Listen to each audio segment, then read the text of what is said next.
No one really wants to be locked up, locked in a small cell. And the people who work there don't want to be there, because it's not very nice, and they're in danger. If they are an officer, prison officer, they can be stabbed, they can be threatened, they can be spat at, sworn at, have unpleasant things thrown over them, all sorts of things they face on a daily basis. And indeed, anyone, not just prison officers, but governors and so on. So these are places which are not very comfortable. And there's not much in the way of giving. It's not entirely absent, because prisoners are very complex people. First of all, they are people. And that means that as well as having a tendency to do criminal activities, they also can do other things. So some of these people who are criminals, who are described in the press as evil, are also very gifted artists. Some are very brilliant, write beautifully. Others have no special talents, but still they are capable of caring for each other. They love their wife and their family, and they do what they can from their limited resources to help other people. So people are all these people, like anyone, anywhere, are quite complex and have many sides to them. But by and large, prisons aren't the places you really want to go and spend much time in. Now, once a year, we have this celebration when Spring Hill Prison is briefly transformed. And it's transformed because nearly 20 years ago, a rather unusual man in Spring Hill Prison, a rather unusual prisoner, had a bright idea. And his stroke of genius was to suggest that we build what he called a Buddha grove. And I was sitting with a group of prisoners, including this man, one day in the boardroom we had nowhere to meet. The marketplace room reeked of curry, the Muslims had taken it over, and there was nowhere suitable to meet. So there we were in the boardroom, and they were all complaining about the fact that it was not very good, that the Buddhists weren't looked after, that there was nowhere proper to meet, we had no place of our own, and so on. Sort of thing that goes on all the time, I hear it sort of all the time. But that day, this rather unusual character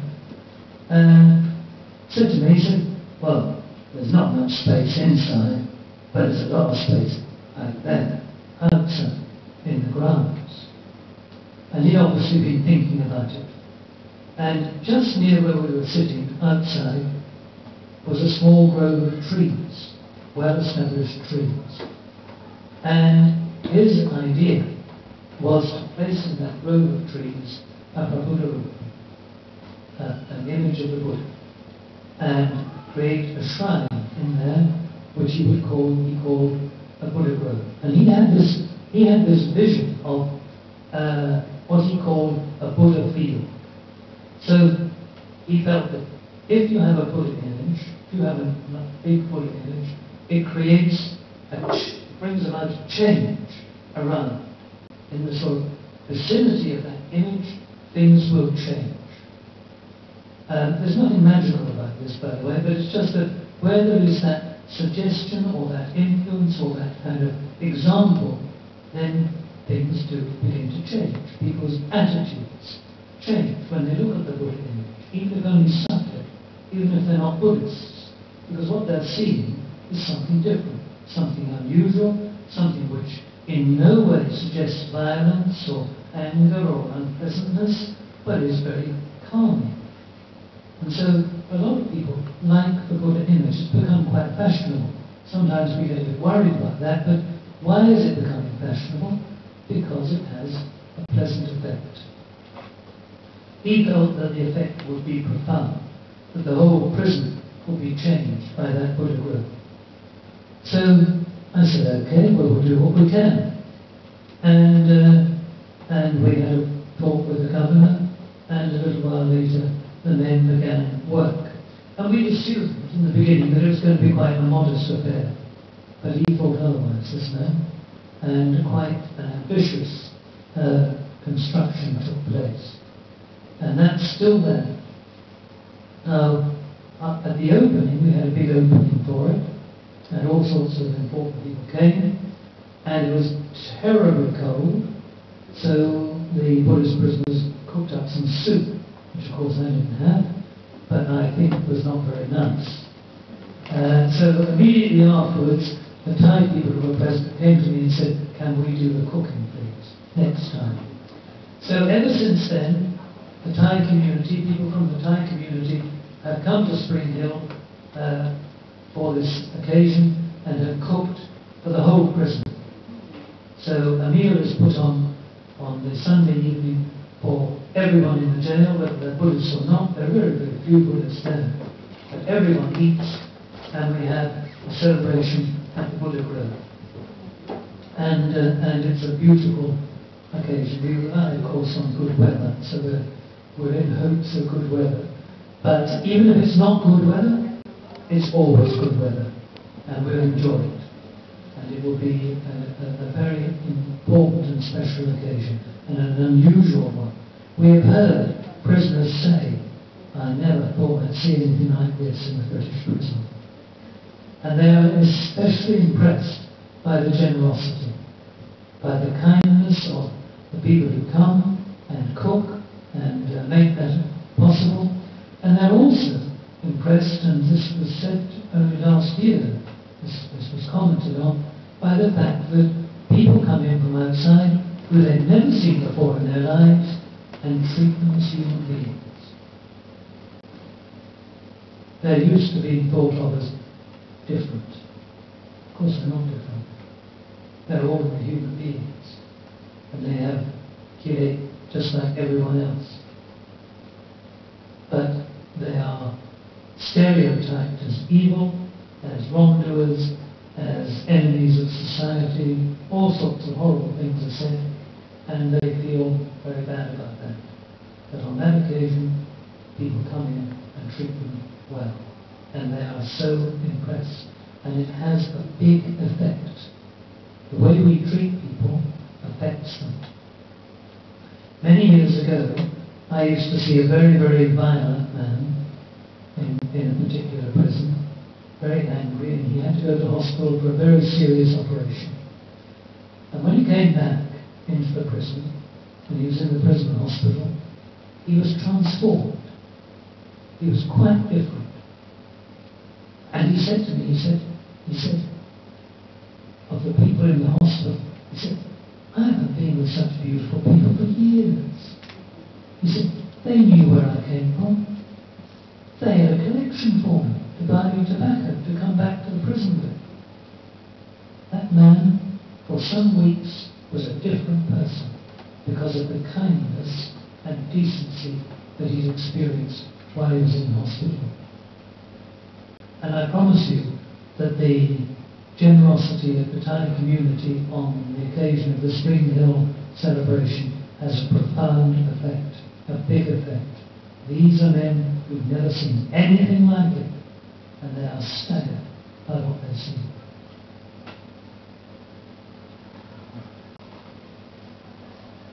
At the Spring Hill celebration, there are some speeches. We have one or two, some important people, and inevitably you have to endure the speeches, including one by me. But when I talk at Spring Hill, I always take that opportunity to tell the story of Angulimala, because the Buddhist prison chaplaincy, which we run, which I run,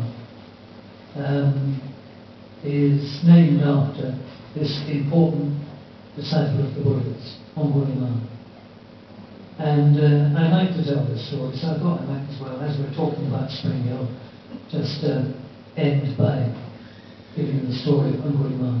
Some of you, of course, know it very well, but there may be one or two here who don't, and I think we always benefit by hearing good things over and over again. So, the story is that this person, who later came to be called Angulimala, was of a very good family, and his original name was Ahimsaka, which means the harmless one. And he was very, very bright. And he was sent to Taxila, which is was the great University of India, the sort of Oxford and Cambridge of India. And he did very, very well there. He was very, very gifted, very brilliant young man. But as so often happens, if you are particularly brilliant, other people become jealous. And his fellow students began to get very jealous of him. And eventually they decided to conspire together to poison their teacher's mind against this young man. And after some effort, they succeeded. And the result was that the teacher asked of this young man what he must have thought of as an impossible honorarium. Before graduating, he had to give a present. And the teacher required of the student 1,000 right-hand human little fingers. And we can only presume that he expected the young man to just give up and go home. But he was a very diligent student. And unlike so many students, he was very dedicated to fulfilling his teacher's wishes. So off he went to try and obtain these 1,000 right-hand human little fingers. Well, he very quickly discovered that people don't give up their little fingers willingly. And he found he had to resort to violence and to killing in order to get the fingers. And then after a while he discovered that he had nowhere to keep these fingers. He tried to hang them on the trees, but the birds took them. And he's living out in the forest. And this is 2,500 years ago. So he had nothing there, nowhere to keep them. So then he devised this idea of putting them on a string and hanging them round his neck. And of course, gradually, this necklace, this garland of fingers grew. And they were obviously pretty gruesome, blood-stained fingers that had been chopped off and hung on this cord. And that was how he got his name. Angulimala means finger necklace or finger garland. And he was a very powerful and fearsome young man. And the scriptures say that bands of men were sent against him, but they always came off worse. There's a discourse, a portion of the Majjhima Nikaya, which opens with the Buddha going out from the monastery, going out from Jetaguru at Savatthi, and walking in the direction of the forest in which Angulimala lived. And various people were working in their fields. And they called out to the Buddha to be careful. But the Buddha just ignored them and carried on walking into that forest.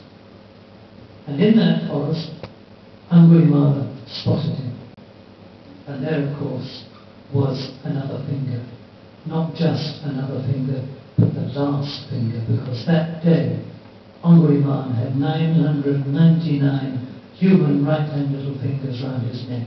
There was the last one walking towards him. He grabbed his weapons, jumped out, intent on killing the Buddha and completing his score. But then a very peculiar thing happened. Because although this immensely powerful, athletic young man ran as hard and fast as he could not catch up with the Buddha, who was walking quite calmly, quite serenely along that forest path. And eventually, soaked in sweat, really frustrated, angry and upset, Angulimala called out to the Buddha to stop. And the Buddha turned and said to Angulimala, I have stopped, Angulimala. I have stopped. Now it's your turn. I have stopped killing and harming. Now it's for you to stop. And Angulimala was quite shocked by this, and he stopped. And the encounter ended with him meekly following the Buddha back to Jetaguru.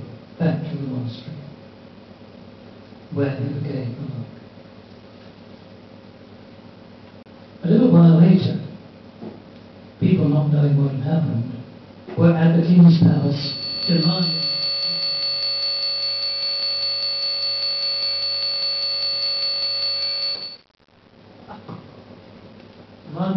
demanding that the king do something about this person from Gurman. And so the king got on his horse, or his chariot rather, and rode out with his cavalry to capture Gurman and execute him. And he was a very pious king, so as he was going past Savatthi, he called in to pay his respects to the Buddha and tell him what he was doing. And while he was there, the Buddha said to him, "What would you say? What would you do, great king, if I were to tell you that here amongst these monks sat Gurman?" And the king said, "Naturally, I would pay my respects and I would make offerings, but it is utterly impossible that such a terrible person can be here amongst all these wonderful monks of yours." And with that, the Buddha stretched forth his right arm and pointed, "Here, sire, here sits Gurman." And it says that the king's knees knocked, and he rapidly remembered he had urgent business elsewhere. But before he left, he went and spoke to Gurman, and then he came back to the Buddha and he said, "It is wonderful, it is marvelous. What we have failed to do by force and with weapons, you have achieved with neither force nor weapons." And he left. And he left Gurman to work out his own salvation. And eventually Gurman became an Arahant. This is a very important story. It's important for several reasons. One, it reminds us that even in the most extreme of circumstances, people can and do and will change, and change for the better. Not only change for the better, but have the potential to become enlightened beings. Another important point is that change that was brought about in Gurman was not brought about by violence, not brought about by punishment or force or anything nasty.